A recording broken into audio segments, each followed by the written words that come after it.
যুক্তরাষ্ট্র এবং পশ্চিমা বলয়ের খবরদারিকে পরোয়া করে না। রাষ্ট্র পরিচালনায় যার রয়েছে স্বকীয়তা, ভয় নেই মৃত্যুর কিংবা ক্ষমতাবানের চোখ রাঙানির, এমনই একজন অকুতোভয় ব্যক্তিকেই যেন মানায় ইরানের প্রেসিডেন্ট হিসেবে। হেলিকপ্টার দুর্ঘটনায় ইব্রাহিম রাইসির মৃত্যুর পর তাই উঠেছে সংশয়, কে বসবে তেহরানের মসনদে। এমনই সময় এগিয়ে এলেন মাহমুদ আহমেদিনেজাদ, জানালেন প্রেসিডেন্ট প্রার্থিতা চান তিনি। সাহস ও নির্লিপ্ততায় পরীক্ষিত এক ব্যক্তিত্ব। ইরানের প্রেসিডেন্টের দায়িত্ব পালন করেন 2005 থেকে 13 সাল পর্যন্ত। তার 8 বছরের মেয়াদকালে ঘাম ছুটিয়েছিলেন যুক্তরাষ্ট্রের, কাঁপিয়ে দিয়েছিলেন ইসরায়েলের কলিজা। অথচ মানুষ হিসেবে ছিলেন সাদামাটা একজন, অনুসরণ করতেন খলিফা ও নবীদের লাইফস্টাইল। আভিজাত্য কখনো স্পর্শ করতে পারেনি তাকে। প্রেসিডেন্ট হওয়ার পর বিলাসবহুল এক বাড়ি তার জন্য অপেক্ষা করছিল, কিন্তু সেটিকে ফিরিয়ে দেন তিনি। বাস করতে চান পৈতৃক সূত্রে পাওয়া বস্তির সেই 2 রুমের ছোট্ট বাড়িতেই। তবে নিরাপত্তার কারণে সরকারের কর্মকর্তাগণের অনুরোধে বাধ্য হয়েই বদলান সেই সিদ্ধান্ত। প্রেসিডেন্ট হওয়ার পরেও তার বাসায় কয়েকটি কাঠের চেয়ার ছাড়া আর কোনো আসবাবপত্র ছিল না। ঘুমাতেন মাটির বিছানায়। প্রেসিডেন্ট ভবনেও তাকে ফ্লোরে কার্পেটের উপর শুতে দেখা যেত। তার ছিল 2টি মাত্র শার্ট। আন্তর্জাতিক নানা সফরে একই কাপড় সেলাই করে বারবার পরতে দেখা যেত তাকে। খরচ বাঁচাতে বাসায় স্ত্রীর বানানো নাস্তা খেয়ে অফিসে যেতেন ঠিক 7টায়। দুপুরে মেঝেতে বসেই খেতেন বাসা থেকে রান্না করে নিয়ে আসা খাবার।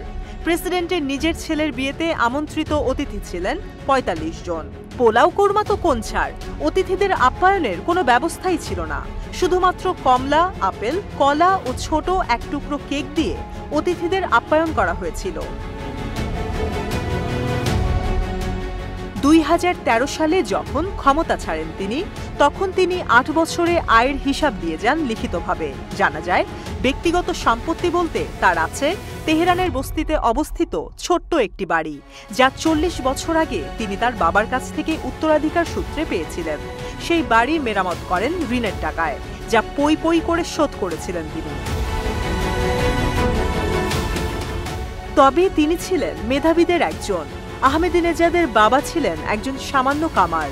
সেই জায়গা থেকে 1976 সালে আহমেদিনেজাদ পাবলিক বিশ্ববিদ্যালয়ে ভর্তি পরীক্ষায় অংশগ্রহণ করেন এবং তিনি 40 লাখ পরীক্ষার্থীর মধ্যে 132তম স্থান দখল করেন। মাহমুদ আহমেদিনেজাদ পেশায় একজন পিএইচডিধারী সিভিল ইঞ্জিনিয়ার। এছাড়াও তিনি ছিলেন Tehran university of science and টেকনোলজির অধ্যাপক, রাজধানী তেহরানের মেয়র এবং ইরান রেভলিউশনারি গার্ড কর্পসের প্রধান। তবে এই সাদামাটা মানুষটিই ছিল যুক্তরাষ্ট্রের মাথা ব্যথার কারণ। 1979 সালে ইরানের যে হাজার হাজার ছাত্র আমেরিকান দূতাবাস আক্রমণ করে 53 জন কূটনীতিককে বন্দী করে, আহমেদিনেজাদ ছিলেন তাদের মধ্যে একজন। ক্ষমতায় এসেই ঘোষণা দেন দেশে পরমাণু কর্মসূচি চালিয়ে যাবেন তিনি।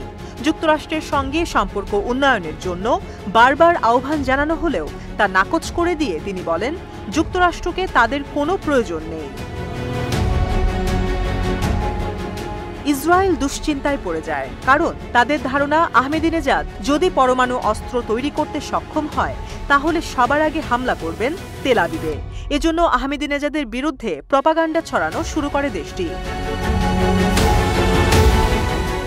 চলমান পটভূমিতে যদি সত্যি ক্ষমতায় আসেন আহমেদিনেজাদ, তাহলে আরও বেগবান হবে ইরান ইসরায়েল চলমান দ্বন্দ্ব। এতে বিপাকে পড়বে যুক্তরাষ্ট্র, ইসরায়েল। তবে লাভবান হবে ফিলিস্তিনিরা।